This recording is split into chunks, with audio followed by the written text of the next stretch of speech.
Hey, everybody, it's Eddie from Tokyo. This is your cryptocurrency update from Japan. And yesterday in my video, I received a lot of questions that looked like this. What does it mean that XRP cannot be listed? If it means that exchanges are not legally allowed to list it, then it seems like a problem to me.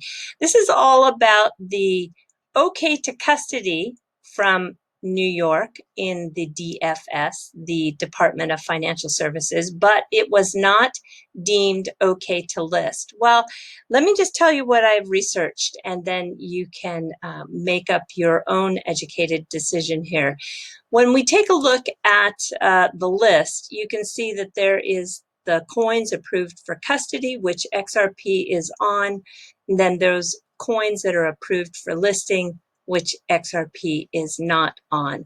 All right, let's go back to December 2019. This is when the DFS, the Department of Financial Services in New York, published this proposal. They proposed to create a public list of approved virtual currencies.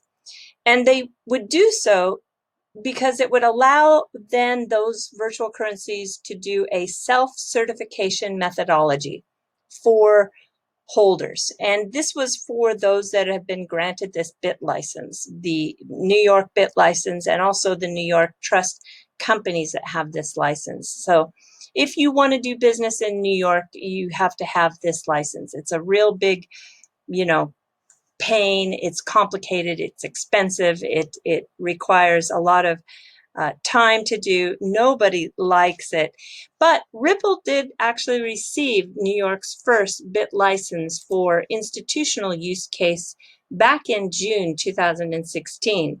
And they began requiring at this time anybody who wanted to engage in selling, transferring, custody, virtual assets, they had to have this special license. This is why this patchwork of regulatory licensing is so bad in the United States, and we really need to stop doing it on a case-by-case basis, state by state. So that proposal was adopted, and it was a significant step at the state regulatory level towards treating virtual currency in a manner more like a financial instrument. And if you can treat it like a financial instrument or asset, well, the guidance is just that much clearer. So they published what needed to be done, and everybody was to look at this. And if you had any questions or comments, you were to put your comments in by the 27th of January 2020. So you can see that the virtual currency licensee needed to do a lot, actually. They had to complete a complete risk profile along with their business model, their customers, their counterparties, the geographies of their operations, the service providers, how it was used, for what purpose, the specific features, et cetera, et cetera, et cetera.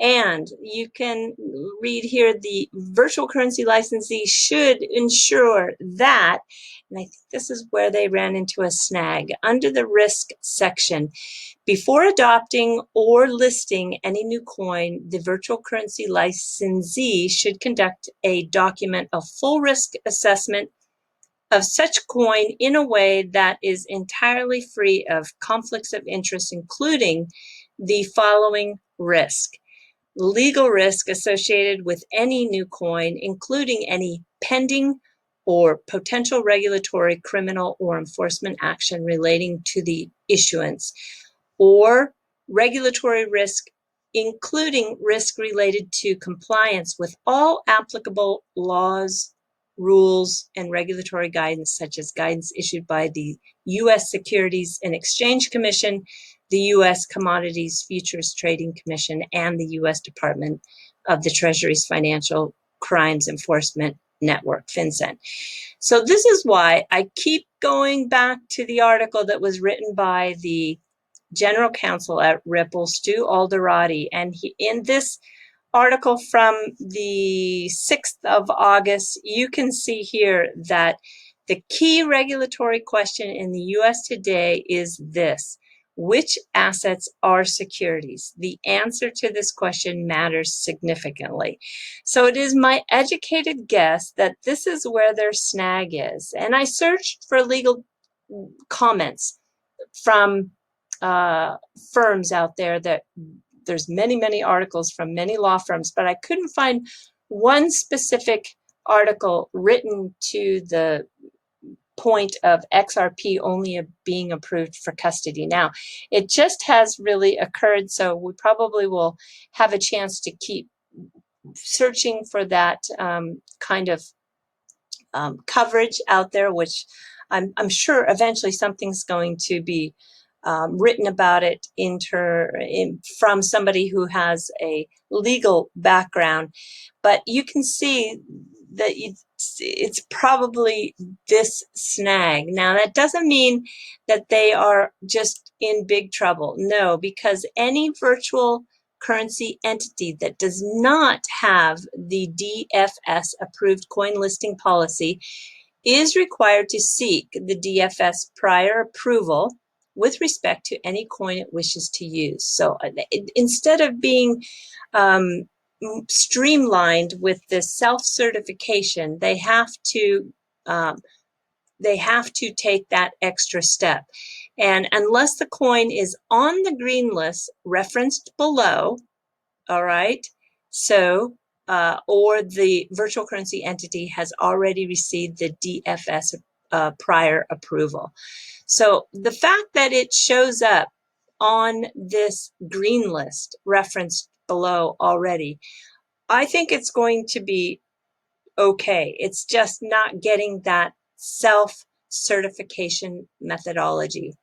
And below is the general framework and process for green listing coins for wider use. They're going to monitor them. And it goes on to say that virtual currency entities must provide their customers appropriate written disclosures regarding the coins they offer for use, and they must indicate to their customers whether the coin is drawn from the green list, added through self-certification, or added through specific DFS approval. So again, it's not closing the door. It's just they have to take a different process, and they're not able yet to do this self-certification.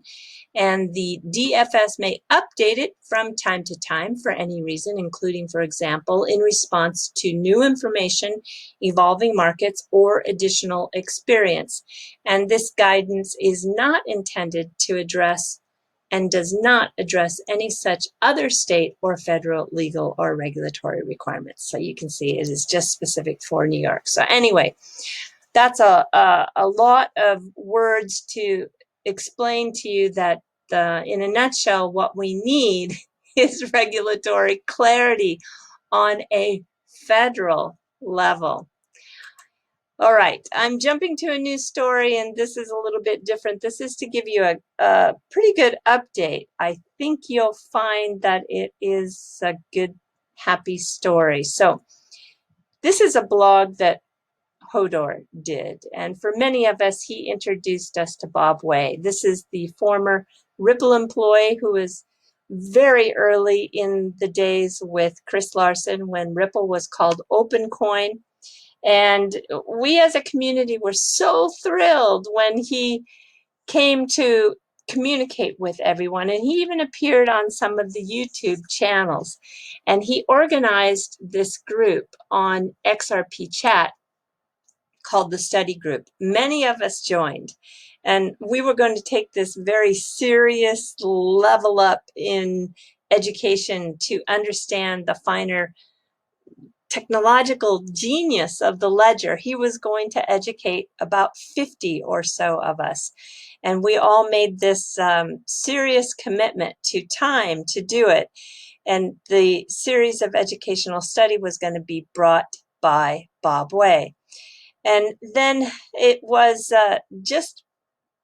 it was very interesting. This group was from every corner of the world. Yeah, he had chosen people that represented just literally as many people from every language that he could find. He was really working on it. So it was super exciting for so many of us. But on the 17th of May, he let everyone know that he was fighting prostate cancer. And then the communication slowly fell off. And I think we did keep in touch, with what was going on his Twitter. And we saw that he was enjoying himself in Las Vegas when he was at DevCon. That was in August. And then he had a friend called Polly who he really wanted everyone to follow. And I did. And I have been still following Polly. Polly is one of his friends who is really funny. She has a YouTube channel. I really enjoy her channel. And it was in November that he actually popped in briefly, just popped his head in. And that was great. And then on the 4th of July, he was on Polly's channel again, which she published on the 5th. And there he is with Puccini, his parrot. Let me move myself down there. His parrot Puccini. And he looked happy and he looked well. And he wished everyone a happy Independence Day. And I did see that on his LinkedIn, he is in the Houston, Texas area. And he has founded a new crypto moonshot. And what I discovered is that it is a group that is associated with the University of Texas MD Anderson Center for Prostate Cancer. So excellent for you, Bob. I just feel great. So Moonshot, the team incorporates the knowledge and experience of clinicians and researchers from multiple disciplines and platforms together. They are working to bring cures to more patients by fully understanding the biology of the disease and transitioning standard treatment towards curative approaches. So I think it's just fantastic. It's good news. Bob, we miss you. And I know everyone is wishing you well. And keep up the good work. All right, everybody, we're jumping to the fluff. So this is the end of Mountain Day, an official holiday here in Japan. And yes, I can just tell you that I saw a mountain. I didn't go to the mountains. I can't do the mountains in this hot and humid weather, but I'm sure a lot of people did do it. But the one thing you can do from the comfort of your home is you can learn how to cook a lot of Japanese food, which I just, not everything is bad in this time of so many things going virtual. There are so many innovative new businesses and new things and new ways to do from the comfort of your home. I actually think this is great. The online cooking classes, there's a lot of people doing Japanese cooking on here, as well as chefs from Italy and Poland and Argentina. I'm going to put a link to it in the description below. And here's another group of 4 expats who have gone virtual in Tokyo here. They will take you on a virtual tour to Shibuya, my favorite place in Tokyo, and Shinjuku, where you'll learn about the food, the history, the stories, the culture, the daily life, and they'll even give a portion of the time for a Q&A.